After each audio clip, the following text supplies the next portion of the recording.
पढ़ रहे थे physics chapter 10 simple harmonic motion. ये आज हमारा 4th लेक्चर है। इससे पहले हमने डिस्कस किया what is simple harmonic motion और उसकी जो 3 एग्जांपल्स थी वो हमने ब्रीफली डिस्कस की। और लास्ट लेक्चर में हमने डिस्कस किया features of simple harmonic motion, ये भी विद इन डिटेल हमने डिस्कस कर दिया। आज बेटा कुछ नहीं है, बस छोटी सी डेफिनेशन है, बिल्कुल बेसिक सी डेफिनेशन है। आज हमने सिर्फ वही डिस्कस करनी है और एक छोटा सा न्यूमेरिकल साथ डिस्कस करेंगे। स्टार्ट करने से पहले मैंने आप लोगों को बताया था पहले लेक्चर में कि व्हाट इज वाइब्रेटिंग बॉडी। बेटा ये सारी की सारी जितनी भी डेफिनेशंस हैं, डेफिनेशंस जो टाइटल्स लिखे हुए हैं, नेम लिखे हुए, vibration, time period, frequency, amplitude, ये सारी की सारी डेफिनेशंस रिलेट करती है किसके साथ? वाइब्रेटिंग बॉडी के साथ, जो हमने सबसे पहले डिस्कस किए थे। सब के सब किसके साथ रिलेट करिए? वाइब्रेटिंग बॉडी के साथ। लिहाजा हम नेक्स्ट प्रोसीड करते हैं। सबसे पहले हमने डेफिनेशन देखनी है व्हाट इज वाइब्रेशन। अच्छा बेटा, जब भी हम वाइब्रेशन का वर्ड सुनते हैं तो हमारे जहन में कुछ ऐसे ख्यालात आते हैं जिसमें to and fro motion. For example अगर मैं कह रहा हूँ यहाँ पर वाइब्रेशंस हो, इसका क्या मतलब? वो थरथरा रही जगह, या कोई चीज थरथराने से मतलब क्या है? वो एक फिक्स पॉइंट के around two and fro motion perform कर रही है। ठीक है बेटा, तो वाइब्रेशन यही है टू कंप्लीट, इसकी डेफिनेशन ये बुक में लिखी हुई है, to complete one round trip. अब ये भी मैं आप लोगों को बताता हूं, to complete one round trip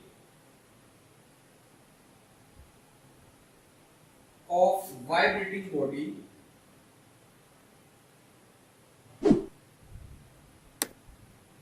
is known as vibration। ये डेफिनेशन किसकी है? वाइब्रेशन की। एक राउंड ट्रिप को कंप्लीट करने का नाम क्या है? वो वन वाइब्रेशन का नाम। फॉर एग्जांपल मैं कह रहा हूं कि हमारे पास एक बॉडी है जिसका एक मीन पोजीशन O है और वो सिंपल हार्मोनिक मोशन परफॉर्म कर रही है about this point, about this mean position with extreme points of A and B। Let's suppose कर लिया हमने। अच्छा बेटा, जो टाइम वन वाइब्रेशन है ना, वन वाइब्रेशन का मतलब ये है कि बॉडी यहाँ से मूव करना स्टार्ट करे और मूव करते करते यहाँ पर पहुंचे। कहाँ पर? मीन पोजीशन से। फिर मीन पोजीशन से आगे जाए नेक्स्ट एक्सट्रीम पोजीशन पे, फिर अगेन यहाँ से स्टार्ट हो की मोशन दोबारा स्टार्ट करके यहां पर आ जाए। मतलब कि जिस पॉइंट से एक बॉडी ने अपनी मोशन स्टार्ट की थी उसी पॉइंट पर दोबारा आ जाए, तो इसको हम क्या कहेंगे? One complete round trip. क्या कहेंगे? वन कंप्लीट राउंड ट्रिप कहेंगे इसको।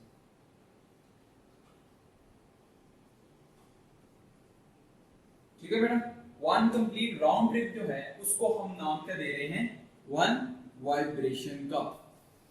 यहां तक समझ आ गई? दोबारा बता देता हूं वन वाइब्रेशन क्या है। Vibration is a one complete round trip of a vibrating body. Round trip क्या है? अगर किसी भी पॉइंट से बॉडी मूव करना स्टार्ट करे और पूरी की पूरी मोशन को परफॉर्म करने के बाद उसी पॉइंट पर दोबारा आ जाए, तो उस कंप्लीट राउंड को हम क्या कहेंगे? वन कंप्लीट राउंड ट्रिप कहेंगे उसको क्या कहेंगे? राउंड ट्रिप कहेंगे। नेक्स्ट बेटा हम मूव करते हैं what is time period. Time period पर मूव कर जाते हैं। टाइम पीरियड की भी डेफिनेशन बहुत आसान है, इंतहाई आसान है बेटा। ये आज की जो डेफिनेशन है ये बेसिक्स है जो हमारे थ्रू आउट दी बुक इन्हीं डेफिनेशन पर बेस करती होगी। कहीं पर वाइब्रेशंस आ रही होगी, कहीं पर टाइम पीरियड आ रहा होगा, कहीं पर कुछ आ रहा होगा। इस चैप्टर के लिहाज से तो ये वेरी इंपॉर्टेंट बेसिक डेफिनेशंस हैं। अच्छा, to complete time required to complete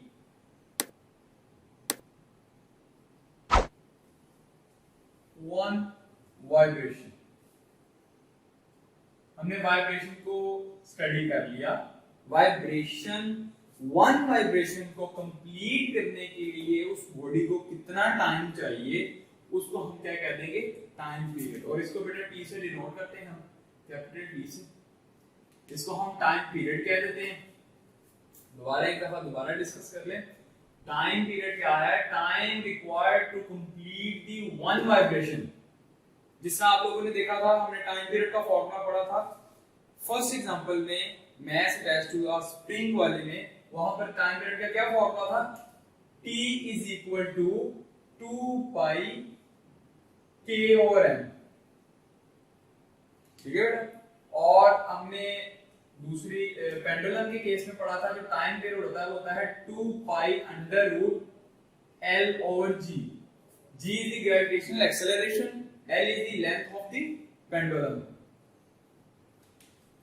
हमने ये डिस्कस कर लिया कि टाइम पीरियड क्या है। Time required to complete the one vibration. और ब्रीफली डिस्कस कर लेते हैं कि ये देखो,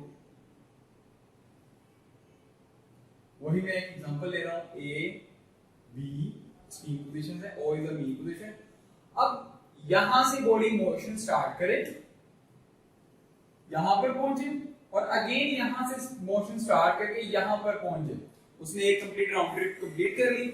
इसको इस टाइम के जितना टाइम लगा उसको हम टाइम पीरियड कह देते हैं, और वो क्या है उसका टाइम पीरियड। नेक्स्ट बेटा डेफिनेशन पर चलते हैं, वो है फ्रीक्वेंसी।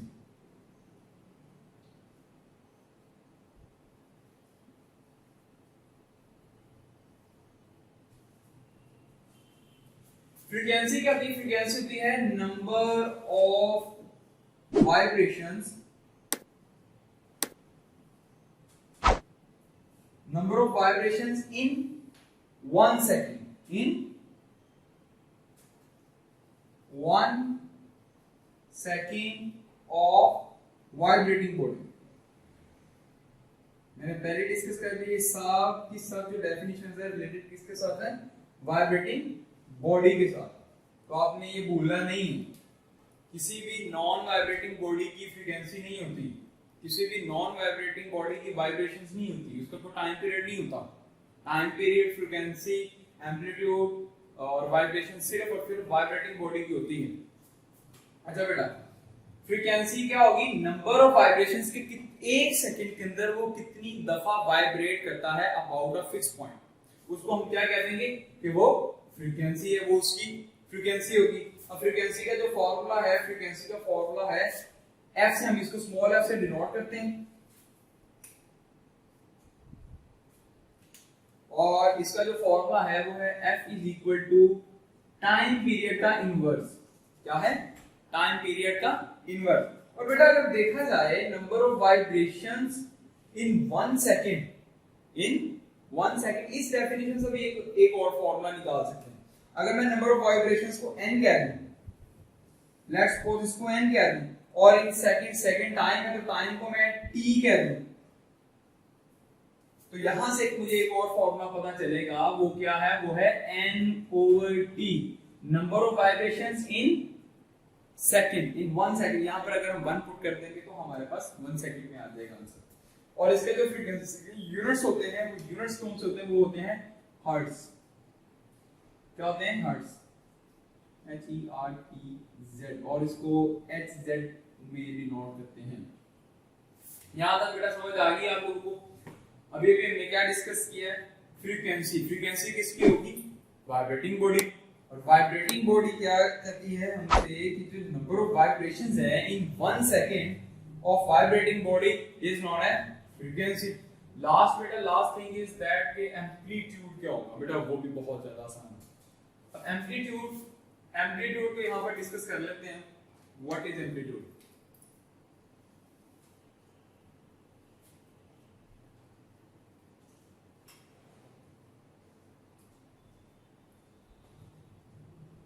एम्पलीट्यूड बेटा होता है the distance of vibrating body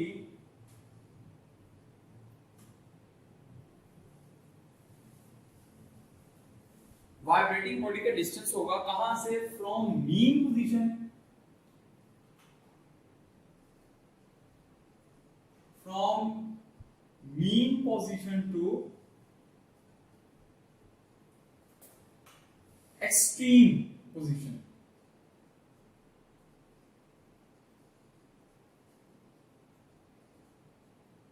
इसको मैं आप लोगों के साथ डिस्कस करता हूं, वीडियोस में देखते हैं कि देखो मैंने आप लोगों को काफी दफा एक ही एग्जांपल के साथ समझाने की कोशिश की है। ये देखो, ये A and B are the extreme positions, एक बॉडी है जो अबाउट ओ मीन पोजीशन के इर्द गिर्द एक वाइब्रेशंस परफॉर्म कर रही है।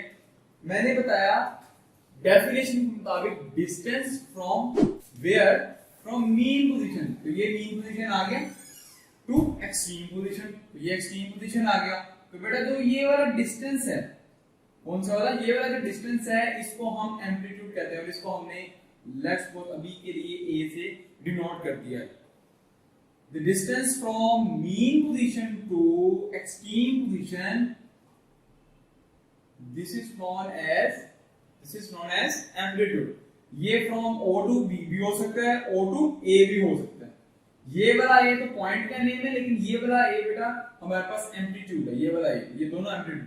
और on the both side of the mean position ये डिस्टेंस सेम होता है, ठीक है। फॉर एग्जांपल मेरे पास O से A तक का डिस्टेंस है, वो इक्वल है O से B तक का डिस्टेंस।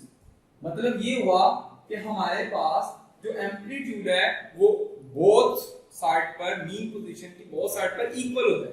कहने का मकसद ये है। आज हमने बेटा बेसिक डेफिनेशंस पढ़ी, कौन कौन सी, सबसे पहले हमने वाइब्रेशंस को स्टडी किया, व्हाट इज वाइब्रेशन।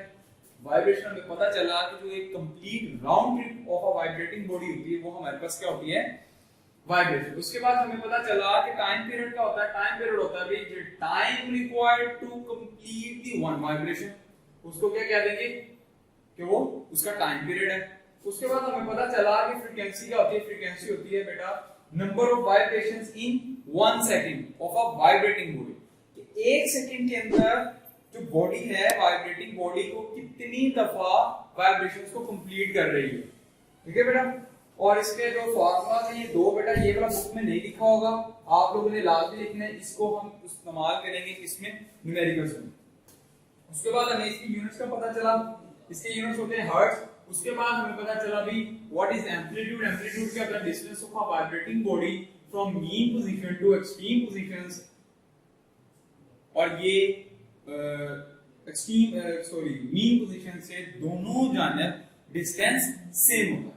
अच्छा बेटा अब हमने एक न्यूमेरिकल करना है, वो है 10.1 जो बिल्कुल इसके नीचे है, इन वाइब्रेशंस के नीचे। और बेटा एक वेरी इंफॉर्मेटिव इंफॉर्मेशन है, ये आप लोगों ने इंपॉर्टेंट एमसीक्यूज के लिहाज से देखनी है।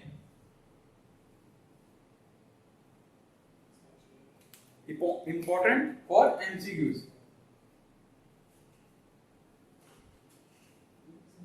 वो क्या है कि हाइजेंस